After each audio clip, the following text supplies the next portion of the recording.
પહેલાની વાત છે। એક ઘટાદાર જંગલમાં 5 દેડકાઓનું એક જૂથ રહેતું હતું।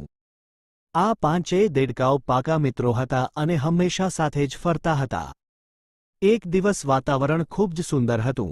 વરસાદ પડ્યા પછી માટીની સુગંધ આવી રહી હતી અને આ મિત્રો મસ્તીમાં ઉછળતા કૂદતા જંગલની સફરે નીકળ્યા હતા। તેમને અંદાજ પણ નહોતો કે આવનારી ક્ષણ તેમની જિંદગી બદલી નાખશે। ચાલતા ચાલતા અચાનક એક અકસ્માત થયો। જંગલની વચ્ચે એક ખૂબ જ ઊંડો ખાડો હતો। વરસાદને કારણે આજુબાજુ ખૂબ જ ચીકણી માટી અને લપસણ હતી। ધ્યાન ન રહેવાને કારણે 5માંથી 3 મિત્રો સીધા એ ઊંડા ખાડામાં જઈ પડ્યા। ખાડો એટલો ઊંડો હતો કે ઉપર ઊભેલા 2 દેડકાઓને નીચે પડેલા મિત્રો સાવ નાના દેખાતા હતા। બહાર ઊભેલા 2 દેડકાઓ ડરી ગયા અને નીચે જોતા જ બોલી ઉઠ્યા, બાપ રે! આ તો બહુ ઊંડો ખાડો છે। હવે તમે લોકો બહાર નહીં આવી શકો। પ્રયત્ન કરવાનું છોડી દો, આ અશક્ય છે। પરંતુ નીચે પડેલા 3 દેડકાઓએ હાર ન માની। તેઓએ બહાર નીકળવા માટે કૂદકા મારવાનું શરૂ કર્યું। તેઓ કૂદકો મારે પણ માટી લપસણી હોવાથી વારંવાર નીચે પડી જતા। ઉપર ઊભેલા મિત્રો સતત બૂમો પાડતા હતા, રહેવા દો ભાઈ, તમારી હાડકાં ભાંગી જશે। આટલી ઊંડાઈએથી કોઈ બહાર નથી આવી શકતું। ઉપરના મિત્રોની નકારાત્મક વાતો સાંભળીને પહેલા દેડકાનું મનોબળ તૂટી ગયું। તેને લાગ્યું કે તેના મિત્રો સાચું કહી રહ્યા છે। તેણે કૂદવાનું બંધ કરી દીધું અને મોતના ડર સાથે ખાડાના એક ખૂણામાં બેસી ગયો।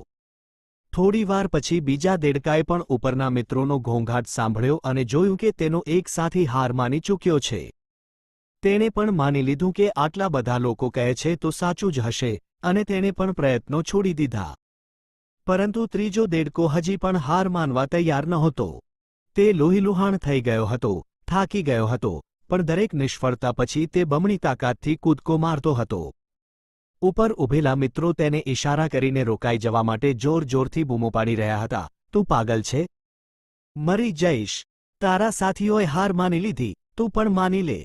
પણ પેલો દેડકો તો જાણે કંઈ સાંભળતો જ ન હોય તે મંડ્યો રહ્યો।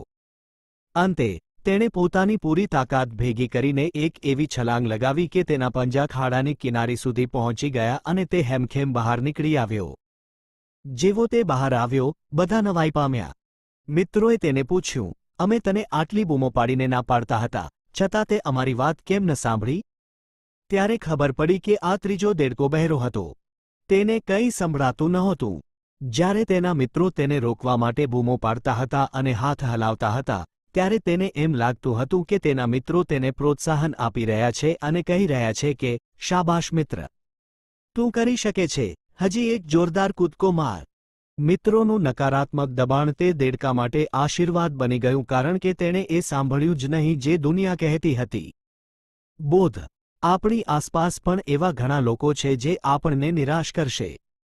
જ્યારે તમે કંઈક મોટું કરવાનું વિચારશો, ત્યારે લોકો કહેશે કે આ તારા બસની વાત નથી। જો તમારે સફળ થવું હોય તો આવા લોકો માટે બહેરા બની જાઓ। તમારી અંદરના અવાજને સાંભળો અને યાદ રાખો કે લોકો ત્યારે પણ બોલશે જ્યારે તમે સફળ થશો।